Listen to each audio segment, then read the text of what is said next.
Welcome sa Movie Flix Recap. Ngayon pag-uusapan natin ang pelikula na thriller action na pinamagatang A Spit on Your Grave 3.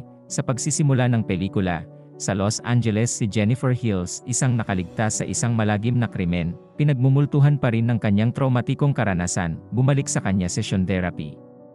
Iminumungkahi ng therapist na sumali sa mga sesyon ng therapy ng grupo sa mga taong may parehong karanasan niya. Nag-aatubili si Jennifer, ngunit alam niyang kailangan niya ng tulong.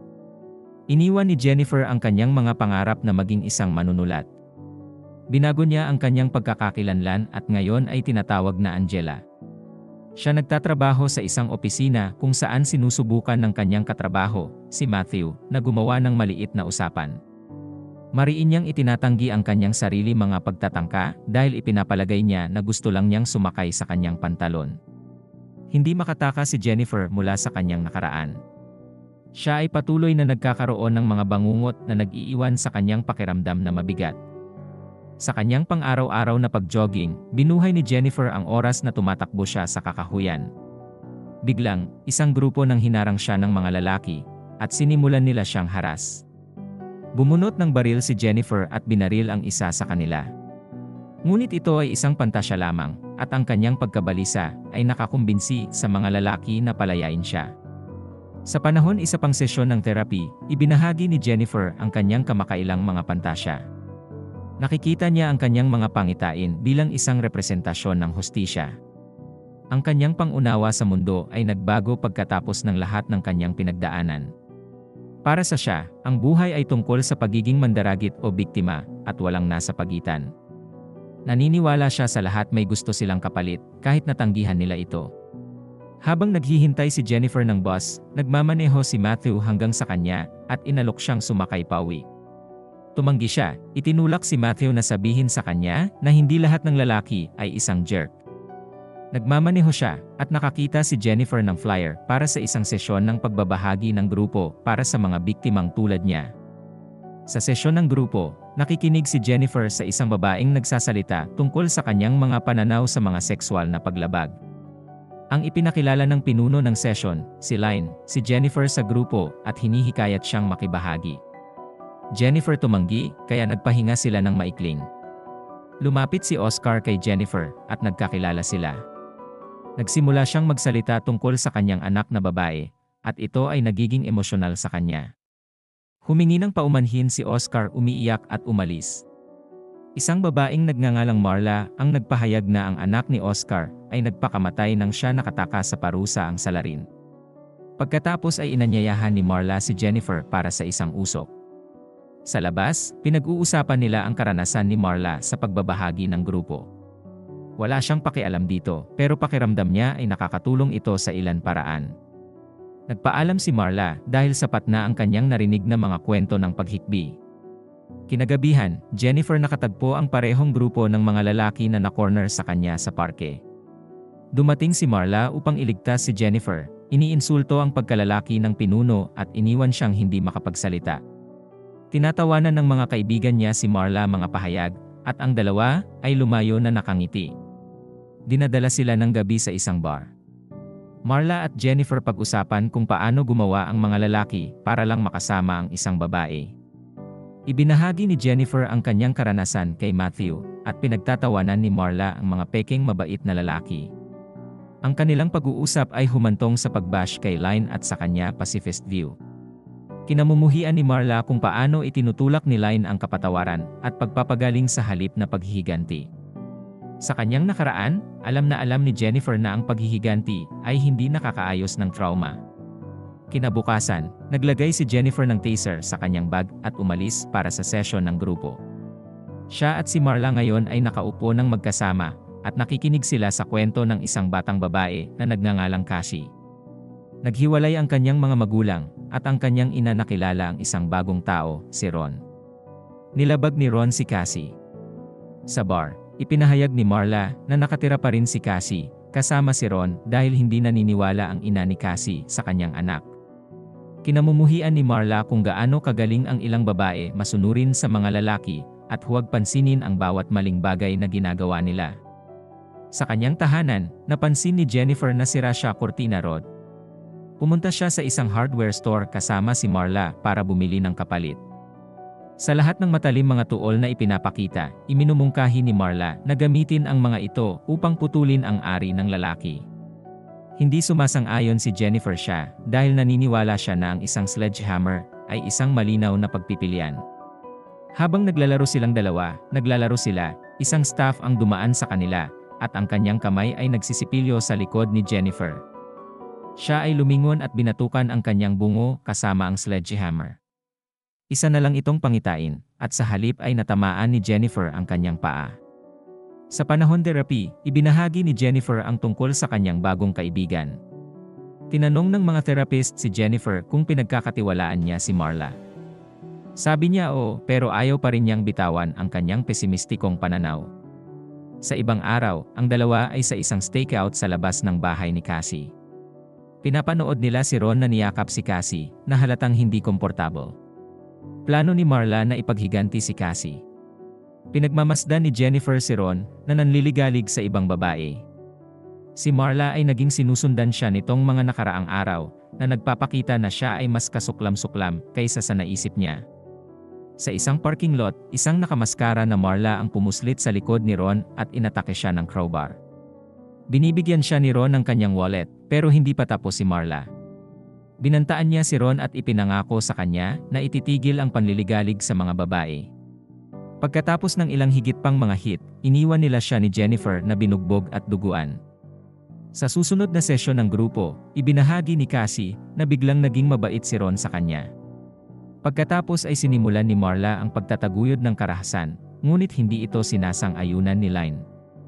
Pagkatapos ng pulong, nagmamadaling umalis si Marla. Tinanong ni Jennifer kung ano ang mali, at sinabi sa kanya ni Marla na inabot ng kanyang ex at hiningi ang kanyang mga gamit. Mayroon siyang restraining order laban sa kanya, kaya ang kanyang pagkabalisa tungkol sa kanilang komplikadong sitwasyon. Nangako si Marla upang makilala si Jennifer sa kanilang karaniwang bar at umalis. Kinabukasan sa trabaho, inanyayahan ni Matthew si Jennifer upang makipag-inuman sa ilan sa kanilang mga katrabaho. Humingi ng paumanhin si Jennifer sa kanyang kabastusan noon, ngunit tumanggi pa rin dahil kailangan niyang makipagkita kay Marla. Sinabihan ni Jennifer si Matthew na imbitahan siyang muli sa ibang pagkakataon. Nagdudulot ito ng ngiti sa kanyang mukha. Sa bar, nag-iisang umiinom si Jennifer. Lumipas ang gabi, at hindi na dumating si Marla. Sa group session, mukhang madilim ang lahat. Biglang umaliw si Line Jennifer. Walang kaalam-alam si Jennifer, at binalitaan ni Line ang pagkamatay ni Marla. Kasama si Jennifer hindi makapaniwala, at nagsimula siyang sumigaw kay Line. Itinataguyod ni Line ang pagtanggap sa pagkamatay ni Marla, at hinihimok Jennifer upang simulan ang kanyang proseso ng pagluluksa. Binatukan ni Jennifer, at sinuntok at sinakal niya si Line. Sa kabutihang palad, ito ay isa lamang pantasya. Dumating ang detective ng kaso ni Marla na si Dylan. Ibinunyag niya na homicide ang kaso ni Marla. Nagiging agresibo si Oscar, nagtatanong kung hindi nilabag si Marla. Sinubukan ni Line na pakalmahin si Oscar, ngunit lalo siyang nagalit. Ang daan hinahawakan ng mga pulis ang kaso ng kanyang anak na ikinagalit sila ni Oscar. Pagkatapos ay lumabas siya. Ms. Dylan tinanong ang grupo kung may ideya sila kung ano ang maaaring mangyari kay Marla. Walang nagsasalita, kaya naghihintay si Ms. Dylan sa food table para sa privacy, kung saan nilapitan siya ni Jennifer. Humihingi siya ng mga detalye ng kaso ni Marla. Ibinahagi ni Ms. Dylan na pinatay si Marla. Hinala ni Jennifer ang ex ni Marla, pinatay siya. Pagkatapos ay inanyayahan siya ni Ms. Dylan para sa isang tasa ng kape, at tinanggap niya. Sinabi ni Jennifer kay Ms. Dylan na walang saysay ang pagkamatay ni Marla. Tila malakas si Marla, ngunit iniisip ni Ms. Dylan na ito lang isang facade para itago na katulad ni Marla sa mga babaeng kinasusuklaman niya. Tinapos nila ang pagpupulong dahil Ms. Dylan hindi na makapagbahagi ng mga detalye. Nangako siyang dadalhin sa hustisya ang ex ni Marla. Pag-uwi niya, ang parehong grupo ng mga lalaki ay nanliligalig kay Jennifer. Nakita ng lalaki na hindi kasama ni Marla si Jennifer, at nagsimula siya iniinsulto si Marla. Nag-udyok ito ng isa pang pangitain kung saan pinatay niya sila at sinaksak ang mata ng lalaki. Umalis siya, muling ibinaon ang kanyang masasamang pantasya. Sa kanyang opisina cubicle, binasa ni Jennifer ang isang artikulo ng balita tungkol sa pagpatay kay Marla. Si Nicholas, ang dating kasintahan ni Marla, ay kamakailan ay pinalaya mula sa kustodiya ng pulisya. Nagmamadali siyang umalis ngunit nabangga niya si Matthew. Bumalik si Jennifer sa bastos niyang sarili at sinisigawan siya. Sa labas ng istasyon ng pulisya, hinarap ni Jennifer si Mctillan. Siya alam na pinatay ni Nicholas si Marla at sumang-ayon si Mctillan sa kanya. Gayunpaman, walang sapat na ebidensya upang patunayan iyon. Umalis si Jennifer na bigo. Sa kanyang tahanan, binatukan ni Jennifer sa pamamagitan ng pagbagsak mga plato at paghahagis ng kutsilyo sa isang painting. Hinugot niya ito at muling ibinato. May sinturon at inano ni Jennifer ang hita niya. Pinutol niya ang sinturon, ikinabit ang kutsilyo at isinuot ang pagkakayari. Ang kanyang mga nakaraang pagpatay ay naglalaro sa kanyang ulo habang naghahanda siyang gumawa ng isa pa. Sa isang bar, si Jennifer ay nakatingin kay Nicholas ng mapang-akit. Umalis siya sa establishmento at sumunod siya ng malapitan sa likod.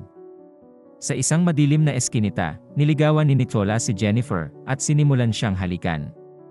Jennifer pagkatapos iniinsulto si Nicholas at ang kanyang male organ. Nagalit ito kay Nicholas, kaya sinaktan niya si Jennifer paulit-ulit.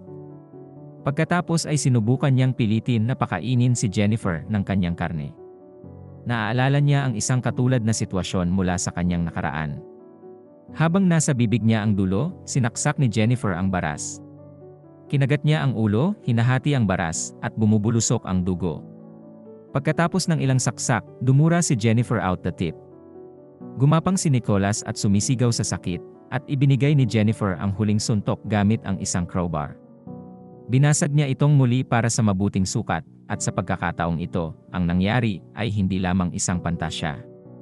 Sa isang therapy session, ipinahayag ni Jennifer ang kanyang galit sa kung paano nakatagpo ng kasiyahan ang mga tao sa kalupitan. Sa kabila nito, alam din niya ang kanyang sadistikong ugali. Sa isang sesyon ng grupo, ibinahagi ni Cassie kay Ron ay bumalik sa kanyang luma at kasuklam-suklam na mga paraan. Galit na galit si Oscar. Sinabi niya na kailangang may pigilan si Ron minsan at para sa lahat. Iniisip ni Oscar na dapat labagin si Ron gamit ang metal pipe. Ito ang nag-udyok kay Line hilahin si Oscar sa labas. Sa isang determinado at masamang tingin sa kanyang mukha, binisita ni Jennifer ang hardware tindahan. Kinagabihan, si Jennifer, na nakasuot ng uniforme sa paaralan, ay lumapit kay Ron. Tinanong niya si Ron para sa mga direksyon, at pinipilit niyang samahan siya. Dumating sila sa isang mukhang malilim na lugar. Ron gusto niyang pumasok sa loob kasama niya. Tinanggap ni Jennifer, at sa sandaling nasa loob na sila, niyaya niya si Ron maglaro. Sa pamamagitan ng pagtawag kay Ron Daddy, nasasabik siya ni Jennifer. Inilagay niya ang kanyang sarili sa isang kutson, at mabilis na ibinaba ni Ron ang kanyang pantalon. Ngunit pagkatapos, si Ron ay nataranta at bumagsak sa lupa na sumisigaw. Maya-maya, nagkamalay si Ron. Lahat siya ay nakatali, at si Jennifer ay sumilip sa kanya. Hinawakan niya isang metal pipe, at ito ay nakakatakot kay Ron. Pinilit ni Jennifer si Ron na ulitin ang mga ginawa niyang ginawa ni Cassie. Hinalikan niya ang dulo ng tubo, at natuwa si Jennifer. Hinampas niya ito ng tubo, at tinulak ang upuan nito. Sa kanyang nakalantad sa likod, nagsimulang mamalimos at humingi ng tawad si Ron. Si Jennifer ay hindi masyadong halimaw dahil pinalabo muna niya ang metal pipe. Dahan-dahan niya itong itinulak at napasigaw si Ron sa sakit. Gamit ang isang sledgehammer, binasag ni Jennifer ang tubo ng mas malalim. Huminto si Jennifer dahil hindi buhay si Ron upang masiyahan siya sa kanyang mga hiyawan. Sa ibang araw, tinanong siya ng therapist ni Jennifer kung nararamdaman niya pagsisisi sa ginawa niya. Hindi nakikita ni Jennifer ang halaga sa pakiramdam na nagkasala o humihingi ng kapatawaran. Ang paghihiganti ay naging tanging batayan para sa kanyang mga aksyon. Sumama ang mga pulis sa grupo bago ang kanilang sesyon nagsisimula. Ipinakilala ni Detective Boyle ang kanyang sarili at ang kanyang koponan. Tinutuyan ni Oscar si Boyle na napansin niya. Tinanong niya si Oscar tungkol sa isang banta na sinabi niya sa huling sesyon. Alam ni Boyle na si Oscar ang iminungkahing pagrampa na sa likod si Ron na may tubo. Pagkatapos ay ipinaalam ni Mctillan sa grupo na patay na si Ron. Sinusubukan niya ang isang kalmado at mapagmalasakit lumapit, ngunit nananatiling matigas ang ulo ni Oscar, kaya inaresto siya ni Boyle. Pagkatapos ay inutusan niya si Mcgillan na pigilan ang natitira. Sa trabaho, nakaupo si Matthew sa tabi ni Jennifer, na nag-zoning out. Tinanong niya kung gusto niyang makipag-usap, ngunit tinanggihan siya muli ni Jennifer. Kinalaunan sa araw na yon, nakipagkita si Jennifer kay Oscar, na pinalaya. Gusto niyang pag-usapan ang kaso ng kanyang anak. Ang salarin ng kanyang anak na babae ay may pera at kapangyarihan. Siya sinuhulan ang pulis at ginawang parang trollop ang anak ni Oscar. Tinanong ni Oscar si Jennifer kung ano ang ginawa sa kanya, biglang interesado sa kwento ng kanyang anak, kaya ibinahagi ni Jennifer ang isa sa mga lalaking lumabag siya ay isang pulis. Inihayag ni Oscar kung saan kasalukuyang nagtatrabaho ang nagkasala. Nagsisisi siyang hindi siya nakakakuha paghihiganti, kahit na nangangahulugan ito ng pagkakulong.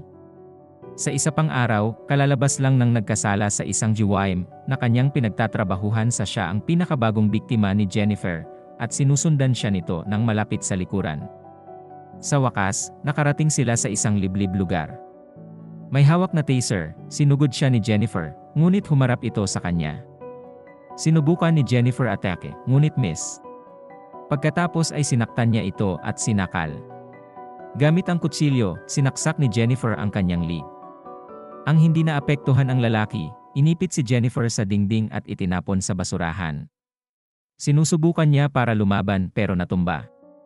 Pinunit niya ang kanyang damit at habang abala siya sa paghila sa kanya jeans, inabot ni Jennifer ang taser at nakuryente siya. Sinubukan niyang gumapang palayo, ngunit ibinalik niya ang pabor at nakuryente siya.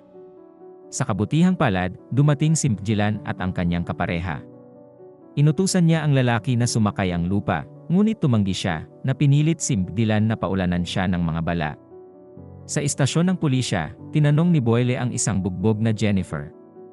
Mabilis siyang nagtanong kay Jennifer sa isang pagtatangka upang mahuli ang kanyang pagdulas. Gayunpaman, madaling pinangasiwaan ni Jennifer ang mga tanong. Pagkatapos ay tinanong ni Boyle si Jennifer tungkol sa larawan ng isang batang babae sa pendant na suot niya. Chastity Storch ang pangalan niya. Ang anak na babae ng pulis na si Jennifer ay pinatay sa kanyang nakaraan. Ikinonekta ni Boyle ang mga tuldok. Nakuha ni Boyle ang punto na pinagsasama ang lahat ng impormasyon na pinatunayan na si Jennifer ang nasa likod ng mga pagpatay. Huminto si Boyle sa pagtatanong dahil sigurado siya na si Jennifer ay may kasalanan. Mula sa kung saan, dumating si Oscar sa istasyon na may laslas at dugo ang mga bisig. Bago siya mamatay sa pagkawala ng dugo, umamin si Oscar sa mga pagpatay. Sa isang sesyon ng therapy, tinanong ng therapist kung saan nanggaling ang mga pasa ni Jennifer. Pagkatapos ay nag-rants si Jennifer tungkol sa kung paano magagawa ng hustisya, makakamit lamang ng nagnanais nito. Ang pulis ay hindi dapat umasa at sinuman sa bagay na yon. Idinagdag ng therapist na maaaring nakakuha ng hustisya si Jennifer, ngunit hindi kapayapaan. Gayunpaman, inanunsyo ni Jennifer na hindi pa siya tapos. Pag-uwi ni Jennifer, agad niya itong sinira mga ari-arian dahil sa galit. Huminahon siya at lumabas na nakasuot ng sexy red dress. Bumaba si Jennifer ang mga kalye na may parehong determinado at masasamang hitsura. Sa pag-alis ni Matthew sa trabaho, nakita niya si Jennifer nakatayo na parang usa na nahuli sa mga headlight. Napansin ni Matthew na hindi siya magaling at inalok siyang sumakay bahay. Ipinapalagay ni Jennifer na ang biyaheng inaalok niya ay isang euphemism. Sinabi niya sa kanya na ihulog ang kanyang mabait na lalaki kumilos dahil alam niyang gusto lang siyang makasama ni Matthew. Itinanggi ito ni Matthew at hinila ni Jennifer isang kutsilyo. Sinugod niya si Matthew at agad itong umalis. Mamaya sa gabing iyon, nakita ni Mcgillan si Jennifer at sinundan siya. Nilapitan si Jennifer ng lalaki noon pa man. Siya malapit na, itinago ni Jennifer ang kanyang kutsilyo. Mabilis na nagbago ang kanyang mapaglarong ugali nang kumilos si Jennifer baliw. Lumuhod si Jennifer at ibinuka ang bibig. Isinasaalang-alang ng lalaki na tanggapin ang kanyang alok. Pagkatapos, tinangka ni Jennifer na laslasan siya, ngunit nakaligtaan. Sinuntok siya ng lalaki, at sa di kalayuan ay Mcgillan. Inabala niya ang lalaki, pinayagan si Jennifer na huwag paganahin siya. Nagbanta siyang laslasin ang lalaki lalamunan. Habang inaabot ni Dylan ang kanyang baril, itinaas ni Jennifer ang kanyang kutsilyo. Bago kumonekta ang talim, nagpaputok si Dylan. Dumating ang araw ng huling therapy session ni Jennifer. 2 taon na ang nakalipas mula noong siya ay nakulong dahil sa tangkang pagpatay. Pinayuhan siya ng therapist na umiwas sa gulo at maghanap isang bagong grupo ng pagbabahagi. Pumayag si Jennifer na tanggalin ang kanyang hindi kaibig-ibig na ugali at maging mabait ng isang beses. Jennifer lumabas at nag-iwan ng hindi kanais-nais na regalo sa paalam para sa kanyang therapist. Habang naglalakad siya sa koridor, tinangka ng mga kapwa bilanggo na isib siya. Dinaig niya ang mga ito at paulit-ulit na sinaksak ang isa. Ang isa naman ay sumugod sa kanya at hiniwa ni Jennifer ang kanyang lalamunan. Sa kasamaang palad para sa therapist, lumabas siya ng kwarto at nasaksak din, ngunit si Jennifer ay nag-snap out sa isa pang morbid fantasy. Kahit na matapos ang 2 taon ng bilangguan at therapy, si Jennifer ay ang kanyang parehong lumang sarili. Ang kanyang mga pantasya ang pagpatay ay hindi kailanman umalis, at ito ay nagsisilbing isang uri ng libangan para sa kanya. Mga karanasan ni Jennifer at ang mga trauma ng iba sa kanyang paligid ay nagpababa sa kanya sa isang estado kung saan hindi niya makita ang kabutihan sa mundo. At dito nagtatapos ang pelikula.